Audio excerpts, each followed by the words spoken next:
நேற்று சண்டே எல்லா ஒர்க்குக்கும் லீவு, அதே மாதிரி குளிக்கிறதுக்கும் லீவ் விட்டாச்சு. காலையில் அப்பா வச்ச மீன் குழம்பு மீதி இருந்தனால சமைக்கிற வேலையும் கிடையாது. நேரம் கொஞ்சம் நிறைய இருந்தனால காலையிலேயே ரீசனிங்கில் பசில்ஸ் ப்ராக்டிஸ் பண்ணிகிட்டு இருந்தேன்.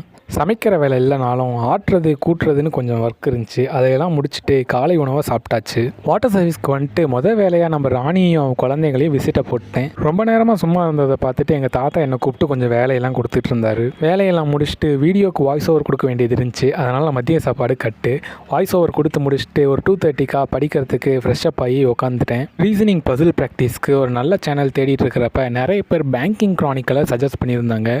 ஸோ அதில் இப்போ ரீசெண்டாக போட்டிருந்த மெயின்ஸ் லெவல் பசில்ஸ் எடுத்து ப்ராக்டிஸ் பண்ணிட்டு இருந்தேன். கொஷின்ஸை பொறுத்த வரைக்கும் இது வரைக்கும் நான் பார்க்காத மாதிரியான பசில்ஸ் நிறைய அவங்க சொல்லி தந்தாங்க. ஸோ ரொம்ப நல்லாவே இருந்தது. இந்த ஒர்க்கெல்லாம் முடிச்சுட்டு ஒரு 5:30 வீட்டுக்கு கிளம்பி வந்துட்டேன். வந்ததும் முகமூடி கொஞ்சம் அதிகமாக இருந்தது. அதை வலிச்சு எடுத்துட்டு குளியலை போட்டு மண்டை கேர் உடம்பு கேர்னு பண்ணிட்டு சமைக்க ஸ்டார்ட் பண்ணிட்டேன்.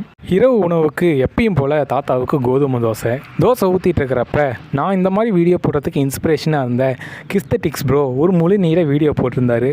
அந்த வீடியோவில் எப்படிலாம் அவர் வீடியோ எடுத்தார், வாய்ஸ் ஓவர் கொடுக்குறாரு, எடிட்டிங் பண்ணுறாரு அப்படிங்கிற எல்லா விஷயமும் சொல்லிட்டு இருந்தார். அந்த வீடியோவை பார்த்து கொஞ்சம் இன்புட்ஸை எடுத்துகிட்டு ஒரு வழியாக நைட் உணவை சமைச்சு முடிச்சிட்டேன்.